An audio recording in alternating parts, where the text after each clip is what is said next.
Yes, a very good afternoon, everyone.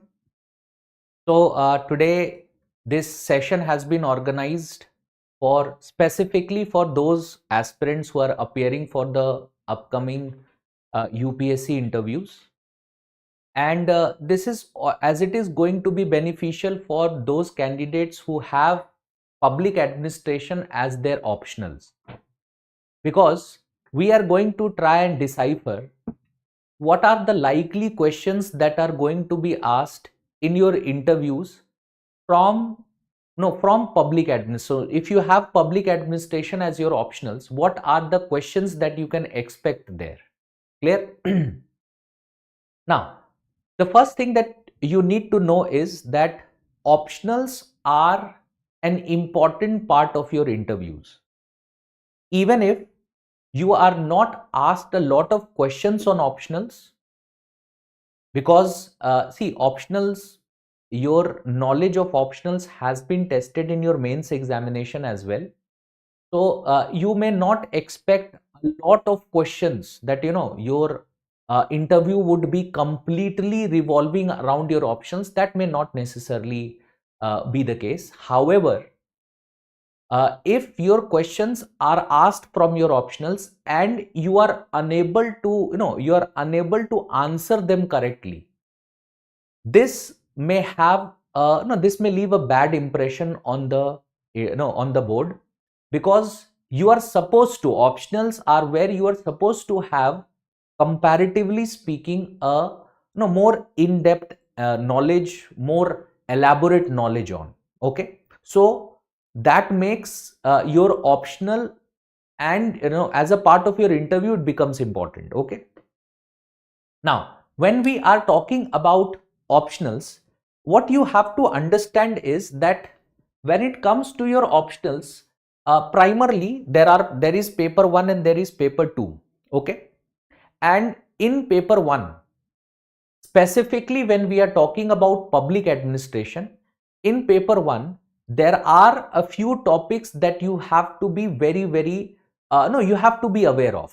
There are a few topics that you have to be aware of, because those topics are repeatedly asked in in any individual who is having public administration and is appearing for your optionals. And the very first topic there is that you will have to have a good knowledge on the theories and thinkers part.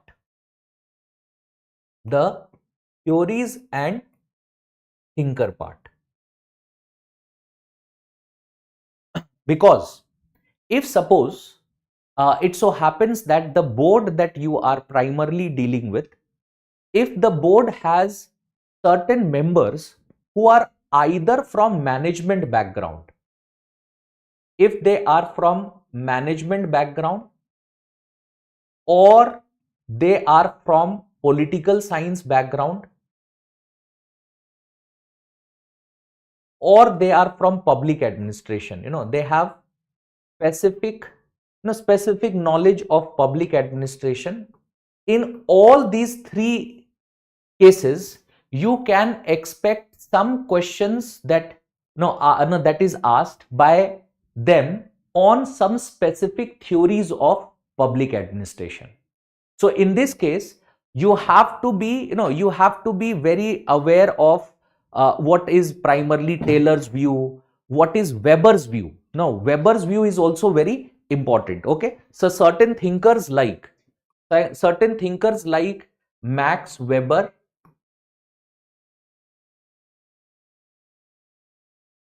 or or for that matter, if we if we can say along with Max Weber, certain scholars like even Taylor, F.W. Taylor,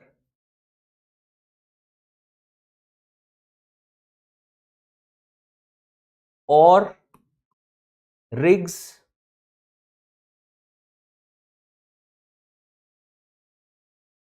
Douglas McGregor,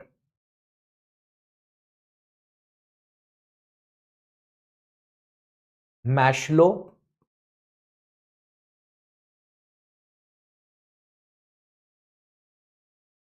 these are these are certain specific scholars that you have to be aware of in terms of what contributions they have made in term, no, in theories. Okay, that is one aspect that you have to be very clear of. Second is the financial administration part.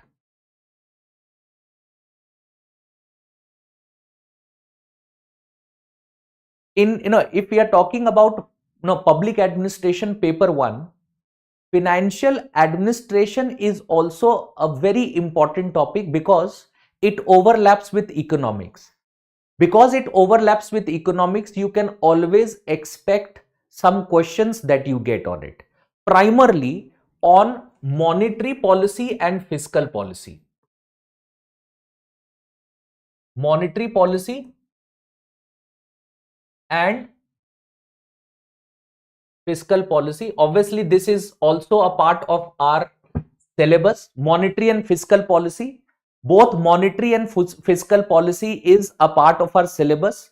That is, therefore you can expect a question on this. And not only just because it is something which is a part of public administration, because also it overlaps with economics. So you can expect a question on it. So you can expect from very basic ideas, that is the organization that frames the monetary policy, to certain specific certain specific decisions that have been taken over the last one or two policies that are there. You have to be prepared with that. Okay, then in financial administration, budget is another topic where you can expect questions from. Okay, and again, the questions could range from asking you very basic ideas of budget. So you would be asked questions like, no, is budget only a financial tool? Clear? That is a question that you can expect, where you have to substantiate why, why is budget not just important financially, and it also has other goals. Okay, so that idea you have to substantiate. But primarily, you can also be asked questions which are very much related to either the upcoming budget or the last budget. Okay, because last year, that is 2024, because there was general elections held in 2024. So every year where a general election is held, there are not just one, rather two budgets that are presented. Okay, one is a budget, which is obviously the budget before elections. So it, it does not, that budget is not a very elaborate budget. And then there is a budget that is presented after elections. Okay, once the government is formed, a new Lok Sabha has been constituted, then a new budget is presented. So because this was that event year, the last year was that event year, that is the reason why you can expect some very important questions on budget as well. Okay, that is something that you have to be very much prepared of. Okay, so in this case, while you are preparing for this, take an overview of the last 2-3 years of budget. Okay, take an overview. That means I don't mean to tell you that you should go through the budget of the last 2-3 years, but you should have a knowledge of what was the theme of the budget. What was the theme of the budget? Because capex expenditure has been focused upon. So what exactly has been the trend for capex expenditure? These are a few things that you have to primarily focus upon. Okay, and you should have a general view of budget, that is, which part of or which sector in the budget gets the most amount of allocation, and from there, in a decreasing order, you should have that knowledge. You should also, because if you are going to appear for your interviews near about that budget time, because 1st of February budget would be presented. So just before the budget, at least 10 days or a week before the budget, the whole hype of what is to be estimated in the budget, what is to be contemplated, that starts. So you are very likely to get a question on financial administration and budget. Be very careful about it. Okay. So as no, and as a no, as an individual who has public administration as your optional, so you should also be ready with types of budget. Okay. So what is performance budgeting? What is PPBS? All of these ideas you must have read about it. So you should be ready with that aspect as well. Okay. Now, in paper 1, another topic which becomes important is public policy. Another topic which is important is public policy. Now, public policy, you should not be expecting a very theoretical question on public policy. So you will not be asked models of public policy. No, you will not be asked models of public policy. Okay. But you can get a question related to the policy cycle, that is policy formulation, implementation, monitoring and evaluation. That 4 components that are there, you can expect a question on that. You can expect a question on that aspect. Okay, so you should be ready with that as well. Okay, go through go through the policy cycle. You have already gone through it during your mains examination, so you know about it. You know that questions tend to be repeated in your mains examination also, but otherwise also see no, whenever you are going for your interviews there, so the board that is there, the members of the board, they come prepared. So they even give a glance to what is the optional that an individual has, and they tend to frame questions based on those optionals. Okay, so if there is an individual who is who has public administration, they have some very good experience with public administration. They are maybe they are individuals who are different professors in public administration, so they may grill you on different aspects of public policy. Otherwise, you can primarily expect questions on what you can expect questions on the policy cycle. Okay. Next, another important aspect of it is development dynamics. Development dynamics. Now, when I say development dynamics, I do not mean you should be you should start reading what Widener has to say or what Riggs has to say. Not these ideas, but the meaning of the term development and how the term development has evolved in the last 60 to 70 years. Okay, that is something that is important, because today there are number of indices. There are number of indices which are published, and these indices that are there, these indices are primarily doing what? They are primarily informing you about how India, or for that matter other countries, are performing on different parameters. Okay, so because that is a part of both, it overlaps with current affairs also, and it is also very much a part of development dynamics. So in that context, you should be well aware of those, not necessarily each and every indexes, but the most important ones that are there. So if there is multidimensional poverty index, what is the case with respect to multidimensional poverty index in India? Because Niti Aayog has made certain developments there also. It publishes its own multidimensional poverty index along with the global multidimensional poverty index. So what is that idea? You should have a good knowledge on those ideas as well. Along with it, you can also focus on women and development. That topic, women and development, in development dynamics, that topic women and development, that is there. Women and development, that's also quite important. Issues like gender budgeting. What is gender budgeting? Issues like no, if you again correlate it to budget, that is this year or the last budget that was there, what was the percentage of funds that was allocated specifically related to women's schemes? what are some important women schemes or women empowerment schemes. Such questions that are there, you should be ready with it. Concepts like what is gender and development, no, what is women in development, what is women and development, these concepts that are there, you should absolutely be clear with those concepts as well.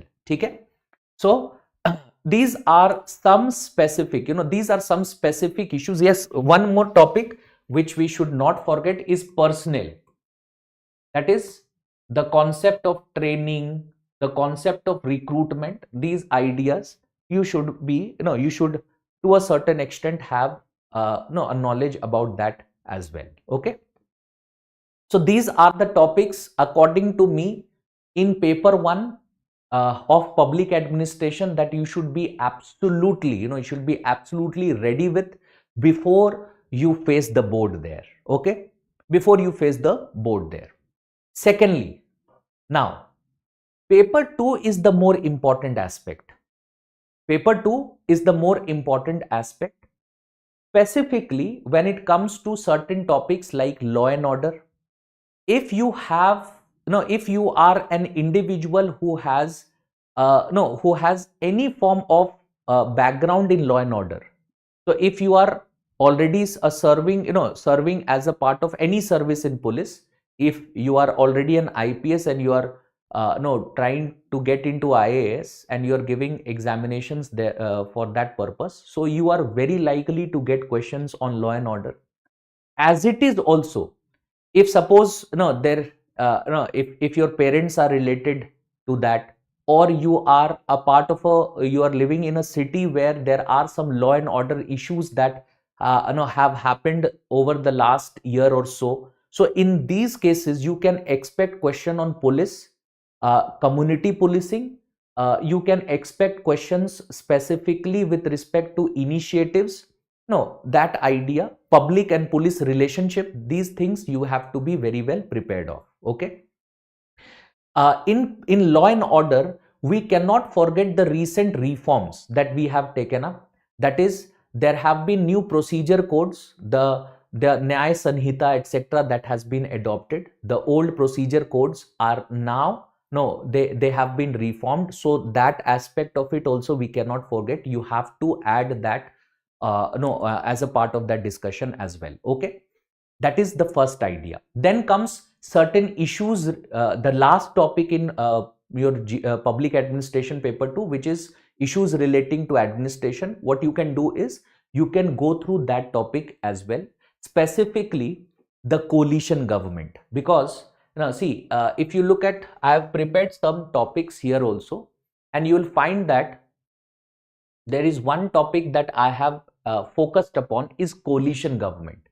Now, this is a topic because after the 2024 general elections, so before I get into this, general elections 2024, please prepare the data for general elections 2024. There were some specific initiatives which were talked about by our chief election commissioner when he was appointing and when he was announcing elections. So remember that there was a press conference. In that press conference, he addressed the media for more than 1 hour.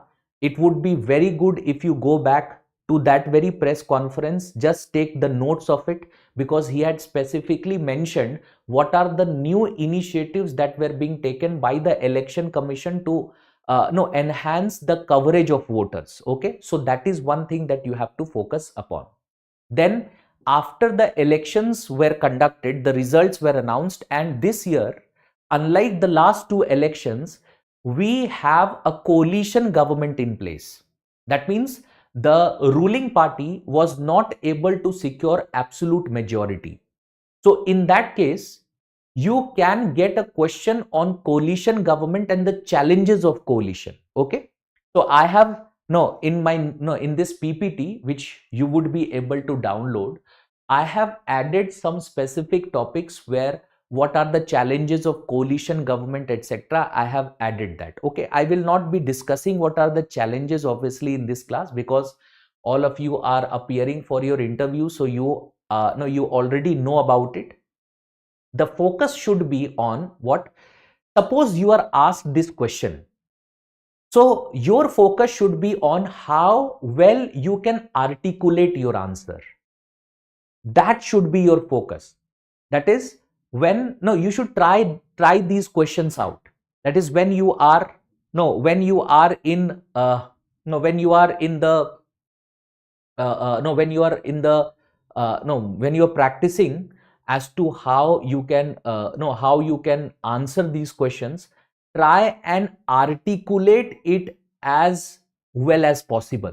So even if you are not able to put across a lot of points, even if you are not able to put across a lot of points, remember at least 3 to 4 most important points. Remember at least 3 to 4 more important points and try and focus on those points, okay? And try and question yourself that if you are asked this particular question about coalition government, so how would you answer it? And try and repeat it. Now try and repeat it so that when you are asked these questions there, you are in a position to, no, to the, in a position where you can in the best possible manner articulate what you are trying to say, okay? So that is one aspect that you have to focus upon. Secondly, there is in the topic issues of administration, one very important point that you have to focus upon is the idea that no, that is disaster management. Because disaster management has been in news for multiple reasons. I will tell you why.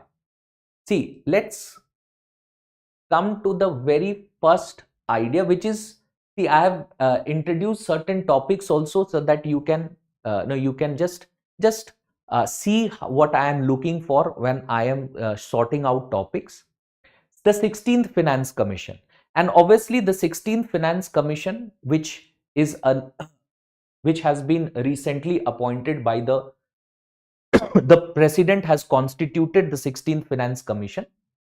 So you will no, you will have to know about the 16th Finance Commission. In fact, the Finance Commission per se, not just the 16th Finance Commission, but do not forget to go through the recommendations of the 15th Finance Commission. Clear? Don't forget to go through the recommendations of the 15th Finance Commission, because 16th Finance Commission will give its recommendations later on. So there is not much questions that you are likely to be asked here. If you get a general question, you might get a general question on Finance Commission per se. ठीक है, आपसे एक finance commission पे question पूछा जा सकता है. You might get a factual question, you know, if there is an individual who is asking facts. So he might ask you who is the chairman of the 16th Finance Commission. That may be a question that may be asked. Clear? And then, no, then what you have to understand is that if you look at the commissions, there is a very important aspect. There is a very important aspect that has been referred to the commission, which is the disaster management financing. So how is the disaster, no, how is the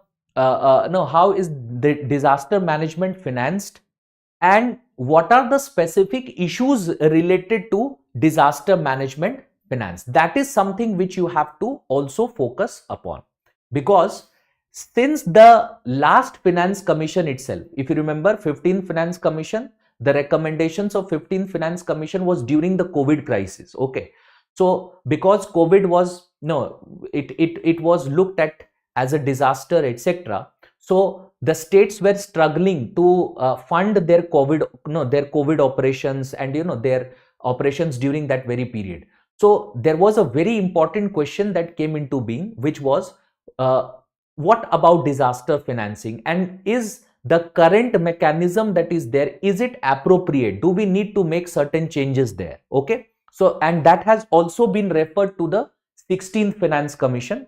That has also been referred to the 16th Finance Commission.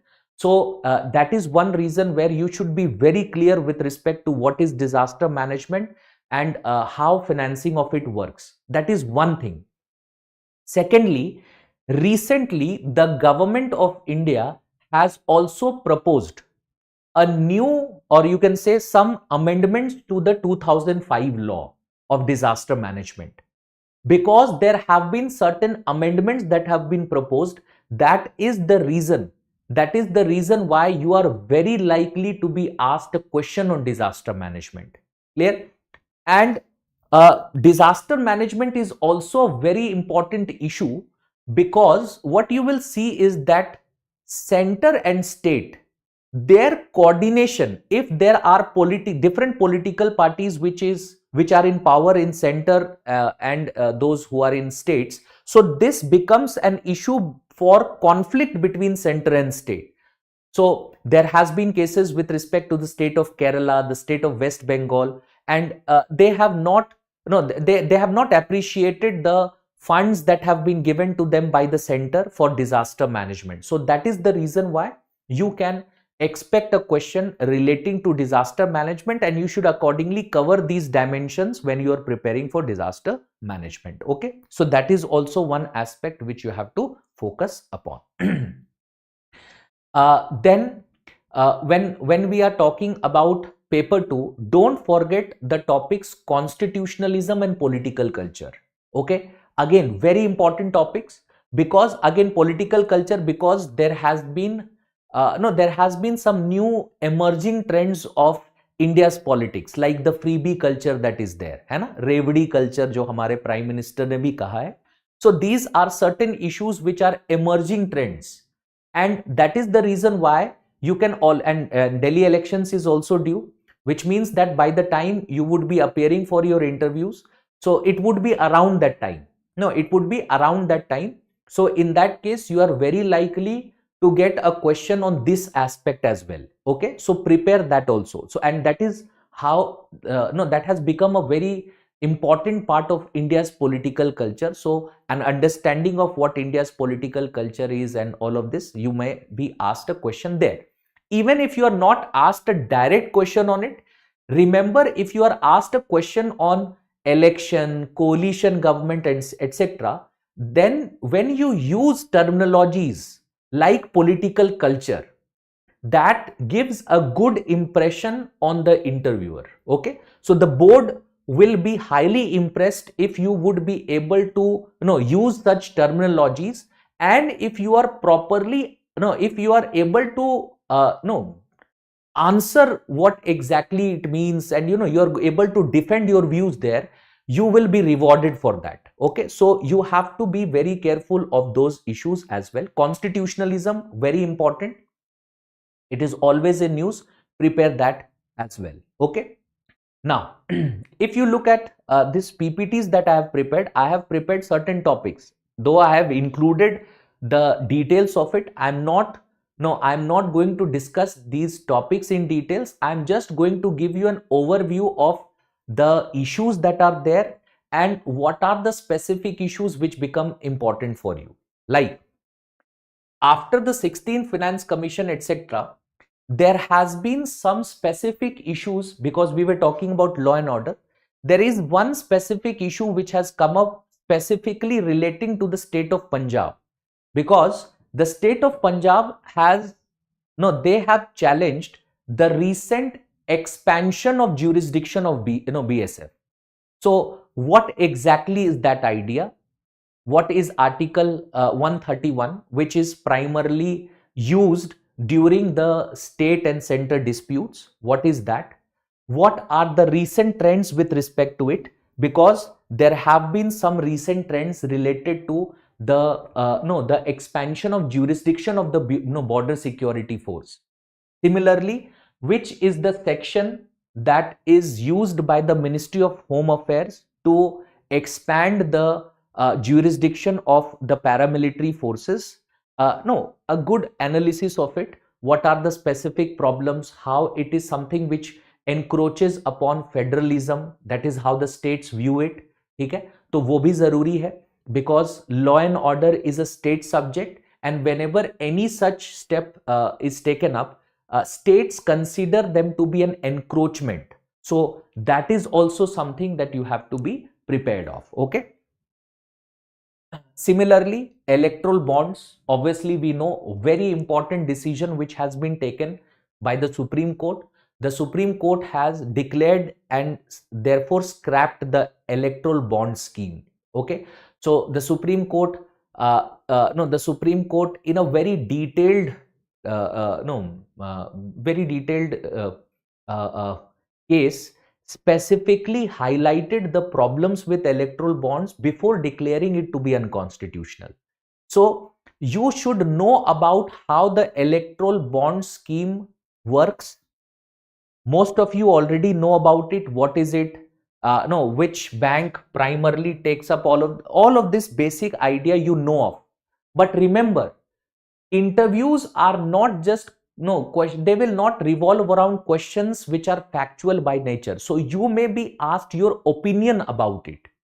So remember, if you are asked such an opinion, so obviously you will not contradict what the Supreme Court has to say. So you will take that very perspective and you can defend Supreme Court's version of it, and you can add your opinions on it. Like you can talk about the need for introducing more transparency with the mechanism of political party funding. You can talk about that. You can also talk about the last mechanism which was used by to fund political parties, like the electoral trust scheme. What was it? You should know about it and accordingly present your views. ठीक है? एक चीज आपको ध्यान रखना है कि don't just focus on reading issues, क्योंकि interviews, you are not just going to get questions on what exactly is the issue. What is going to primarily be focused upon is not what is the issue, but what is your opinion about it. Okay? So in this case, when that is being asked, you can frame your opinion. Like we have seen, what was the reason why the Supreme Court, why the Supreme Court declared it to be unconstitutional. So what you can do is you can frame your opinion accordingly. You can frame your opinion accordingly. Suppose you should be practicing this. You should practice this at your place where you mock. You ask yourself this mock question, that if I am asked about electoral bonds and my opinion on it, how will I frame and articulate my answer? Okay. So what your opinions are, and accordingly try to frame them and properly answer them. That is something that you should be practicing. Okay. So when we are reading about, suppose, electoral bond scheme, etc., don't just focus upon what exactly was the problem there, what is your opinion, how to articulate it. Focus on that aspect as well. Similarly, the 17th Lok Sabha has come to an end. Now we have a new Lok Sabha in place post elections. So in that case, the performance of the 17th Lok Sabha is something that you should know of. So some specific facts relating to it, but not just facts relating to it, but rather the analysis of an overall, the macro topic of performance of the legislature per se.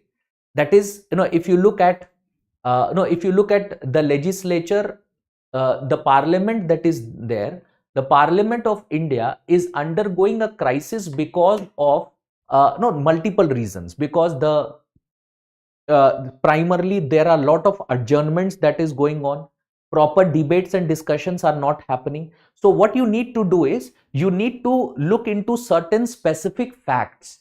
Remember those facts to incorporate those facts in your answers when you are giving those answers. Clear? So this very topic of how the 17th Lok Sabha, in a way, not just the 17th Lok Sabha, rather also on this very idea that how the legislature has been performing overall.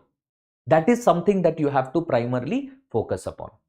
And then comes associated topics, like there is recently there has been the women reservation bill with respect to legislature that has also been passed. What is your opinion on it?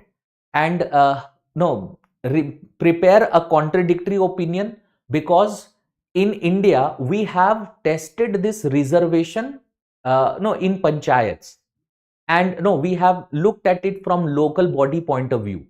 But what we have observed is that in local bodies, despite the fact that we have provided reservation for women, does not mean that women participation has increased. The reason is, yes, they do contest elections because there are seats reserved for them, but it does not mean that they are the ones who are actually participating in no in the political process. So that that logic may apply even to even to legislatures at the state level, or legislatures at the parliament level. So frame an answer which, even if you are asked, is reservation the only mechanism or the only way, how would you try and counter this? How would you substantiate that reservation is important? And how would you even substantiate that there can be some other mechanisms, there are some other mechanisms that should be added in order to ensure best participation and the best results? Okay, so that is something that you have to focus upon. Okay, moving on. Uniform civil code, very important aspect. And uniform civil code is again it's not just primarily about what is uniform civil code, because in public administration you might be asked a specific question with respect to administrative difficulties. Okay, so take that administrative perspective while you are preparing for uniform civil code. No, see number of articles that have been published on uniform civil code. See to it from the administrative point of view, that if uniform civil code is being implemented, then in that case, are there some administrative difficulties relating to it? If there are those administrative difficulties, you should be prepared with it, because you might be asked this idea.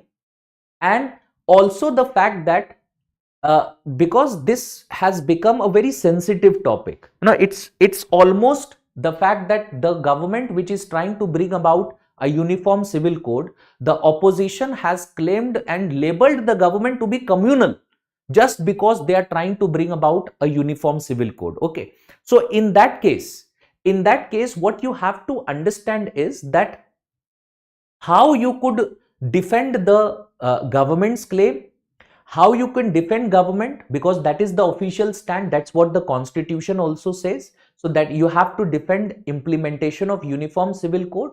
But along with that, how you can also how you can do it without conveying to the examiner that you don't have a critical mindset. वो चीज ध्यान में रखना है कि आपको highlight करना है कि यस इंपॉर्टेंट है, करना है, लेकिन प्रॉब्लम्स क्या associated. Okay, and because it is something which has to be the result of a legislative process, so what is the importance of ensuring a consensus that is there? That is also something that becomes important. Okay. One nation, one elections. Obviously, it is very much a part of our public administration. So which commissions are there, what have been the recommendations of some previous commissions relating to it, factually you should know about it. And then what are the advantages and challenges? What are the advantages and challenges? And not just, don't restrict your knowledge to only advantages and challenges. Try and look at the best practices that have been implemented throughout the different countries. Like Germany has a very innovative mechanism here. Germany has a very different form of a no confidence motion. You should be knowing about it and how it can be helpful in implementing simultaneous elections. Okay, so simultaneous elections, I expect most of you who are appearing from public administration, otherwise also, you are very likely to get questions on simultaneous elections. You might, those who are from public administration, you might get questions primarily related to the administrative difficulties part of it.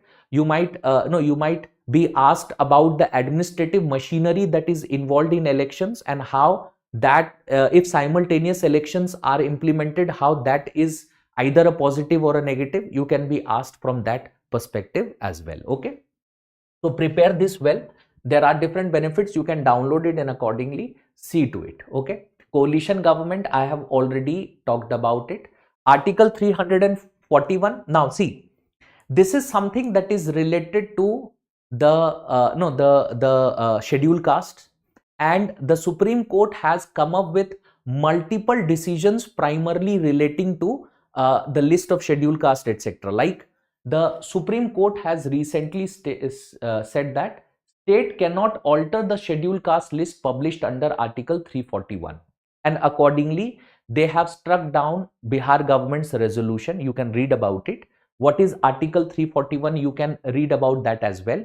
But what you also have to include to this discussion is the fact that the Supreme Court recently also talked about something called a sub-categorization of scheduled caste. That means they have pointed out to the fact that the benefit of reservation that is being provided, that benefit of reservation has not been equally availed by all the castes within the category of scheduled caste. So in that case, sub-categorization is something that the Supreme Court has talked about. The Supreme Court in a way has talked about, you can say, creamy layer concept also. And this is not the very first time the Supreme Court is talking about it. There have been cases before that as well. So again, you will be asked a question where you would be told to give your opinion. और ये चीज important है क्योंकि यहां पर differing opinion है. Because if you look at the opinion of the judiciary and if you look at what is the opinion of the government, because politically no political party wants to take up any of these steps. They do not want sub-categorization. They fear that there would be an electoral backlash because of it. So political parties have a very different viewpoint. Judiciary has a very different viewpoint. Now, when you are asked your opinion, you have to do what? You have to give a very, you can say, middle path. You have to focus on that middle part. How you can answer the question without taking sides. ये बहुत important हो जाएगा. So, you cannot go against what the Supreme Court has to say. So, you will highlight the benefits of what the Supreme Court has said. Now, if that is done, so what is the benefit there? But you will also talk about the negatives and how creamy layer concept or sub-categorization on just economic basis could, no, because economic discrimination and social discrimination, there are two different factors. So you have to point out to those ideas and accordingly frame your opinion. Okay. Sampurnta Abhiyan, it is something which is launched by the Niti Aayog, and primarily I have included it because there are two important schemes: aspirational district administration, remember, development. So district administration and aspirational block scheme, a comparative analysis of both of them primarily prepare karoge. Secondly, whether the home district that you belong to, is that a part of it or not? That is because there are approximately 100 and I think 16 or 18 districts that are there as a part of it. So whether your district is a part of it or not, you have to know that. And accordingly, if your district is a part of it, read about it in a more comprehensive manner. Our Prime Minister has always, whenever he is giving a speech in the parliament, he talks about the aspirational district program. आप जाकर देख सकते हो उनकी speech में वो repeatedly इसकी बात करते हैं. So that is something that you have to focus upon. How is aspirational blocks different? What are the, what is the correlation? All of it. Please ensure that you know about this. Okay? Sub-categorization of scheduled caste, I have already discussed it. Sub-categorization. So what are the arguments? आप देख सकते हो. Next, lateral entry. Very, very important. It's related to personal administration. So recently, when UPSC came up with the notification on lateral entry, and this happened again post elections. So the ruling party had already lost the absolute majority. So now it is very much dependent upon its coalition partners. And the coalition partners that the ruling party has, these coalition partners, most of these coalition partners have taken up, whatever their politics has been. Their politics has been around this concept of social justice, whether it is the whether it is political parties from Bihar, JDU, or for that matter, LJP. These political parties are they have taken up their politics around this very concept. So what happened was, when the UPSC came up with a notification for lateral entry, the problem was not lateral entry. The problem was that there was no reservation that was included as a part of lateral entry. So suddenly there were political parties started criticizing this step of the government. The government finally withdrew also. The government directed the UPSC to withdraw the notification. Okay. So in that case, again, what is the concept behind it?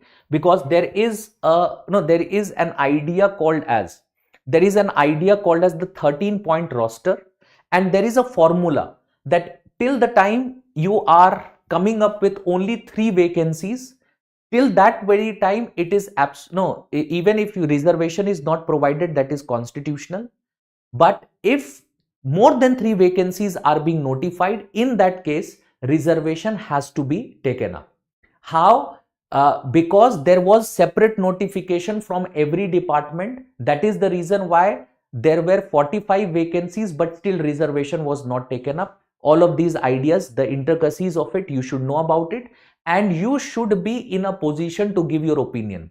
Remember, defend lateral entry, but also defend the concept of social justice. So don't take an extreme opinion here. अपने opinion को इस हिसाब से frame करो कि वो extreme ना चला जाए. आप ना ही ये कह सकते हो कि lateral entry नहीं होनी चाहिए, because efficiency is the key word and efficiency is key to contemporary governance. तो आप lateral entry को नकार नहीं सकते हो, but you don't take an extreme view where you can simply contradict the idea of reservation. That is also something which should not be doing. Okay, so take that into account. Sanctions for prosecution of public servants. Very recently there was a debate. Corruption हमारे syllabus का part है, and recently in the state of Karnataka, the governor of Karnataka approved an investigation on the chief minister because there was a land scam, etc., etc. So what are the provisions related to it? What is Article 310? What is Article 311?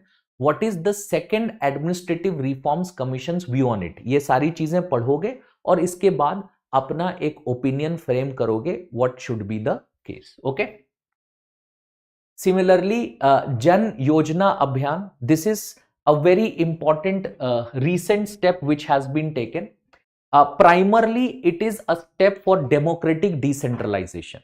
It's a step in order to take up democratic decentralization, because what we have seen is that panchayats and rural government that is present in India, though there is a third tier of government which has already been formed.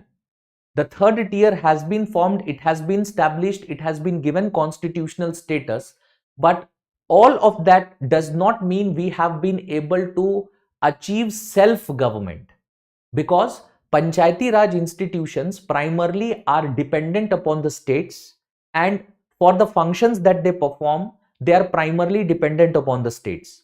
And despite the fact that the constitution specifically mentions that Panchayati Raj institutions should be responsible for taking up both, you can say, planning as well as implementation, none of this has been implemented per se, because a lot of states have not given such powers to the PRIs. So एक third tier हमने बना दिया है, but this third tier is not something which has functioned very well, or you can say it has not acted as self-governments. और इसी वजह से जन योजना अभियान लॉन्च किया गया है in order to with participation of stakeholders, self-help groups, NGOs, etc. इनके पार्टिसिपेशन से कैसे पंचायती राज को effective planning में एक रोल दिया जाए उसके कॉन्टेक्स्ट में. So even if you are not asked, remember, even if you are not asked this particular question directly, even if you are not asked this particular question directly, लेकिन फिर भी आपको क्या करना है, if possible, if there is any question that you are being asked, if you are belonging to a rural area, कुछ इस तरह का question आ गया है, कुछ इस तरह के questions आपसे पूछे गए हैं, so what you can do is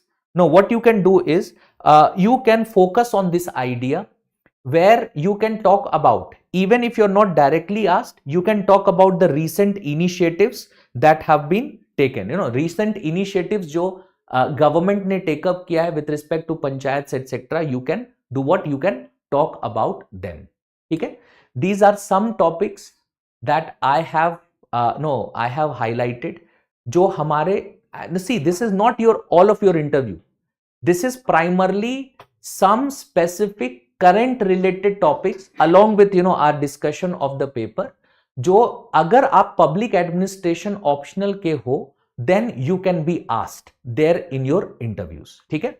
In addition to this, you can see there is a number that we have provided here.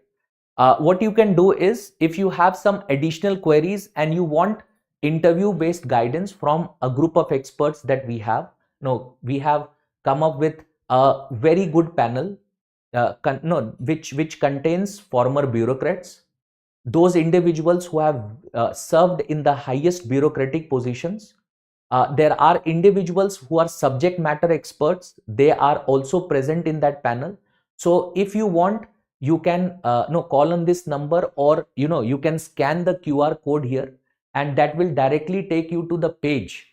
That will directly take you to the page where you can be get the necessary information from, and you can appear in mock interviews as well as take guidance from us. Okay, if you need one-to-one guidance also, that is also something that we offer. Okay, so that's it for this particular session. Thank you everyone. Thank you.